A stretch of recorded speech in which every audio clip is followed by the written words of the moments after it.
Maybe it was the photo of the Earth from the moon showing this small interconnected planet floating in space.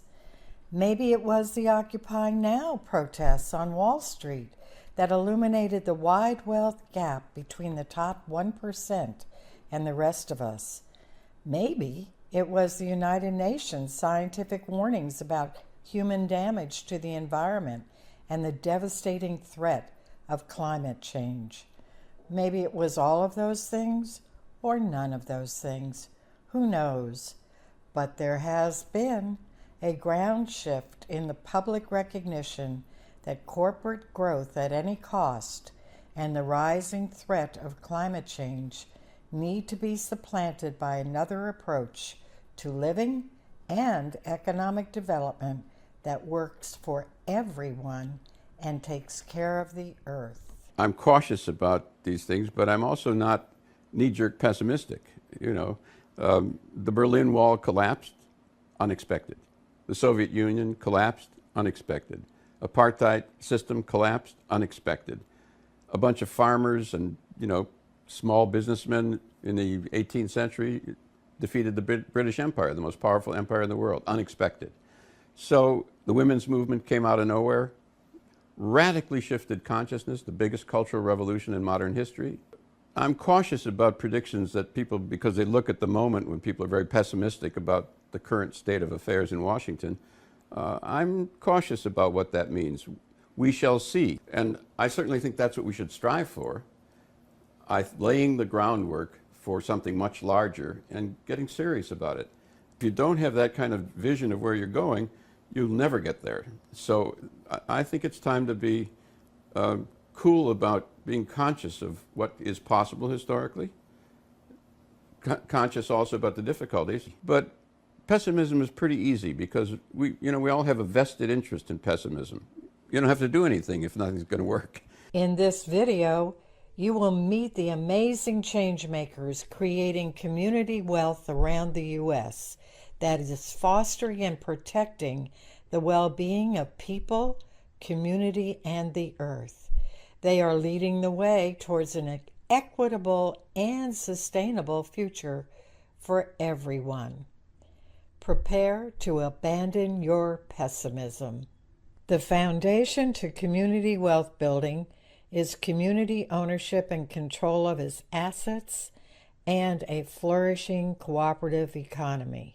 We are at a pivotal moment in history to reimagine finance, to redefine finance, and reprioritize our funding, reprioritize what money can do.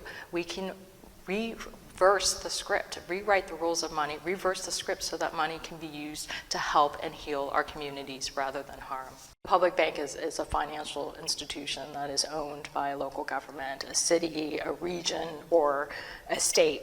And the deposit base for a public bank are the taxes, the fees, the fines, the funds, the revenue that our city accrues, which then leverages to create loans, just like any other bank. But the difference between a public bank and a private bank is with a public bank, the interest and profit belongs to the community. So rather than it gets siphoned out of state by private Wall Street bankers and private shareholders, that money stays here and gets recirculated back into our local communities so that we can fund things that we need: affordable housing, solutions to homelessness, a Green New Deal for Los Angeles.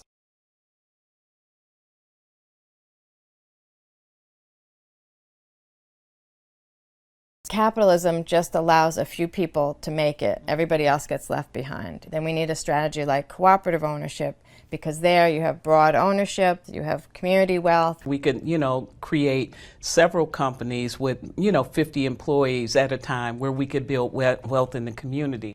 The model is such that no less than 80% of the ownership or the equity of any of those businesses is held by the employee owners. So there can never be a dilution event of any sort, no private equity or outside investment that, that might take that ownership level down. The initiative started in 2018. The fund was created and the backbone of the fund was defined to basically acquire small businesses in the community, convert them to employee ownership, and support them in the evergreen network of other cooperatives. It really takes till the point of profit sharing for it to sink in like, wow, this is real. Wow, I'm electing my own coworkers to the board of directors. These trucks I'm driving around in to put insulation in or do a home energy audit, they're mine. We have our Green Team Cooperative. What its primary mission is just landscaping, in the community. And then the other one primarily is the Community Production Center. It's a light scale manufacturing that's based upon digital fabrication, right? And the whole science around digital fabrication. So that's precision cutting, water mill cutting. What most people understand is 3D printing. The main thing, just so folks know that it is actually working on is learning how to produce housing, right? Like different types of 3D print housing. Most fisheries are depleted, but lobstering is thriving in the Gulf of Maine. There's something like a couple of hundred boats for ground fish in this Gulf, and there's more than 1,000 boats for lobster. And the reason is that there is essentially economic democracy is governing the lobster industry in Maine, where lobster fishermen elect their own representatives and help set rules like how many traps can you hang off a buoy. And the state has set rules based around the life of lobster, like you can't take a female who has eggs on her, that's illegal. But but there's a really interesting ownership rule that's going on here, and that says that lobsterman, the fisherman has to own the boat that's fishing on the inshore waters. No corporate boats can fish inside the sensitive inshore waters where the lobster live. Basically, they have a rule that says only mom and pop operations can do lobster fishing, and they also have a rule that says you have to fish with traps and no trawling. So you respect life, you respect the life of the lobsters, you respect the life of the bottom of the ocean, and you respect the life of the families that are fishing there. And when you build those rules into economic democracy and into the ownership structure, lo and behold, what happens? You have a thriving lobster industry. You have a thriving families. You can actually make a living fishing for lobster. Kodiak Electric is a cooperative, and we're owned by what we call the members. So when you have a service or meter with Kodiak Electric, you are a owner of the company. The benefit is that any profits that are made by the company are redistributed to the owners as capital credits or dividends, I suppose you could call it. And it's actually a mission statement that reads, "We will endeavor to provide 95% renewable power." This year is projected to be a 99% renewable energy. So Divine Chocolate is a chocolate company that delivers fantastic chocolates. It's delicious. But what's special about it is that the cocoa farmers in Ghana co-own the business. And so they own 33% of the company here in America. They have seats on the board of the company. They have a say in how the company is run, and they ultimately get a share of distributed profits. One of the purposes of our program was to strengthen the agricultural economic development in the state of Montana. Of course, the volume that we go through, I couldn't have my food buyers call 30 farmers to get 300 pounds of tomatoes. And so this co-op started up in the Flathead Valley, and it's been fantastic. I mean, that one call, and we can get all of the items that we need. And they also then began selling to the local restaurants, and now they have a very viable business enterprise that helps the farmers and is that good connection between the restaurateurs and the farm.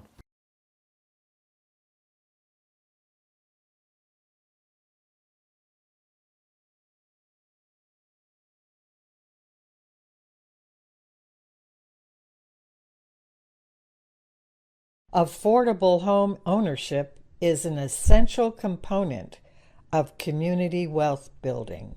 We have community land trusts, the Fannie Lou Hamer Community Land Trust. Our aim is to stabilize rents and just living conditions and to make it something that's permanently affordable and long lasting for generations. The idea of combining CLT homes, so our traditional CLT home where the owner owns the home and we own the land, with an accessory dwelling unit. But our plan is to construct new housing and an accessory dwelling on the same lot and sell them both. We would manage that rental property for the homeowner, but it would also provide some increased revenue and equity for the homeowner. With Evanston, if you overlay the map of Evanston with a red line map and where the 5th Ward is, the boundaries are very similar to that of the red line map. And in their documentation, they deemed it less valuable because of the amount of Negroes that were in that location. And so because of that, banks won't loan, developers won't develop, resources are taken away or not included. And we move forward with that as a foundation of our case for reparation. In November of 2019, we actually had our vote on Resolution 126R19, which was to establish reparations for the Black community in Evanston using the cannabis sales tax revenue. What today is a $25,000 direct benefit for housing equity that will build wealth immediately through equity. They had this idea of having tiny little houses and then a shared community building that would have a kitchen and showers and laundry facility, which is, in a sense, exactly what we've built. 30 individual cottages, each of which has a bedroom and a half bath, toilet and sink. The big difference between being homeless on the street or in the woods, around here a lot of people are homeless in the woods, and being homeless in the camp is the difference between loneliness and community. So it was really interesting, for me at least, to learn that there are two fundamental human needs. One is housing, the other is community, and that they're equally important.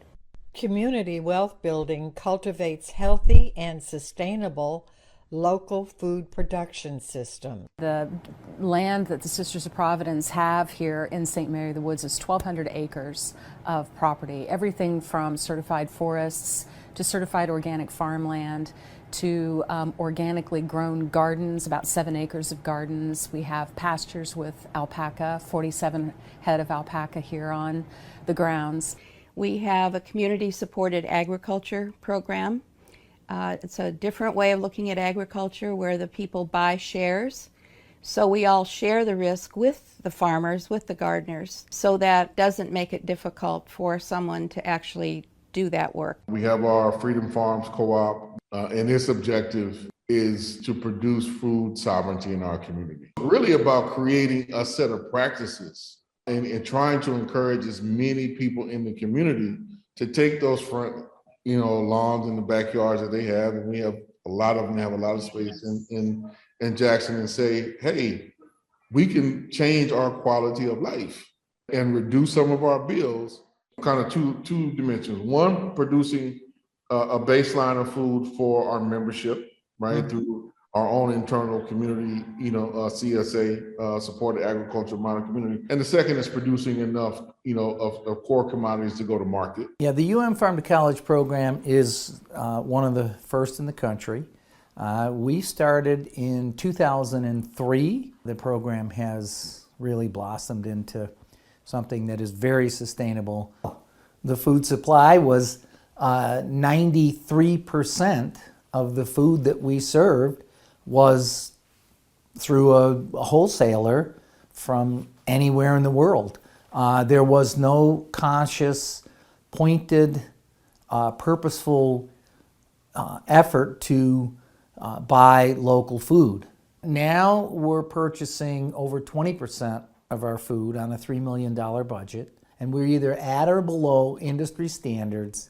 It has not cost us more.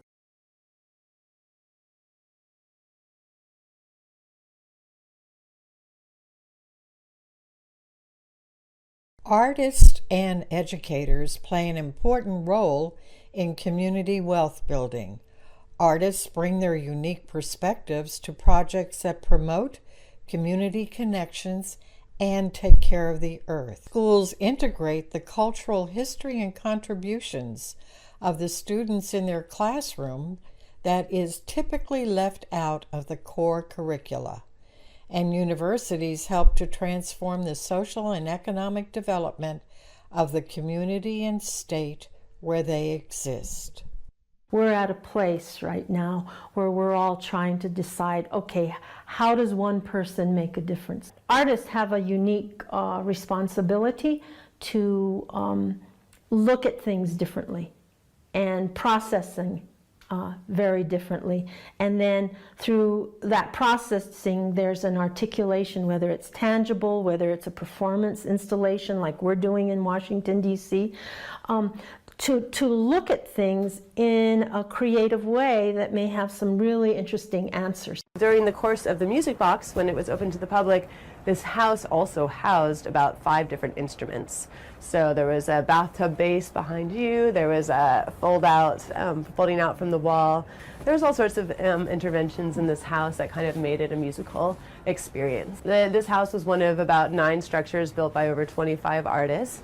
And when we opened to the public, it was a kind of crazy thing. Sometimes we'd have 100 people in the yard at once, all running around and playing things. You know, none of my teachers growing up would ever very rarely would tap into who I was as a young Mexican-American kid growing up or a biracial kid growing up. It was a real honor to design classes that were going to reflect the students within them, their history, the stories, their culture, their lived experiences now. They were able to release themselves from any mainstream internalized oppressive type of experiences or thoughts about being Latino. Educational outcomes went through the roof. Students were graduating, in the high 90% from all of our high schools that we taught at.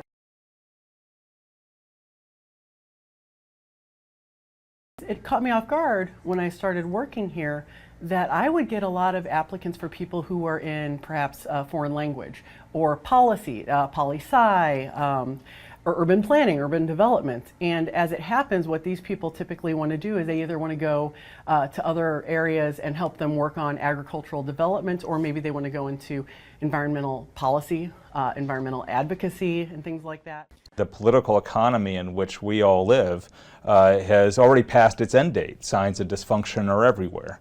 And so another system is coming.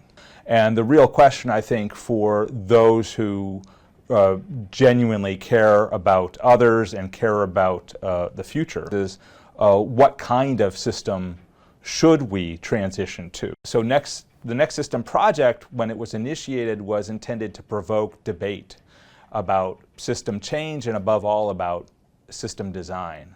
What kind of system would provide the ends, the outcomes that most people really want. Next System Studies here at Mason follows up on that by bringing the academy in a much more sort of deliberate and sort of invested way into those same debates. There are really 2 paradigms.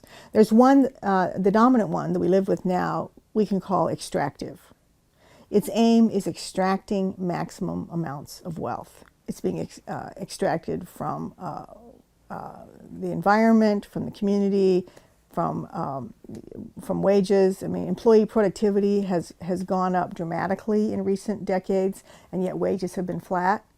That increased value has been extracted for a financial elite. It has to be something else. We have to reorganize ourselves around life. Community life, family life, employees, we need to be focused on employee well-being, we need to focus on ecological well-being. It is critical that we create a new system that puts power into the hands of the people that's not based on inequity or extraction.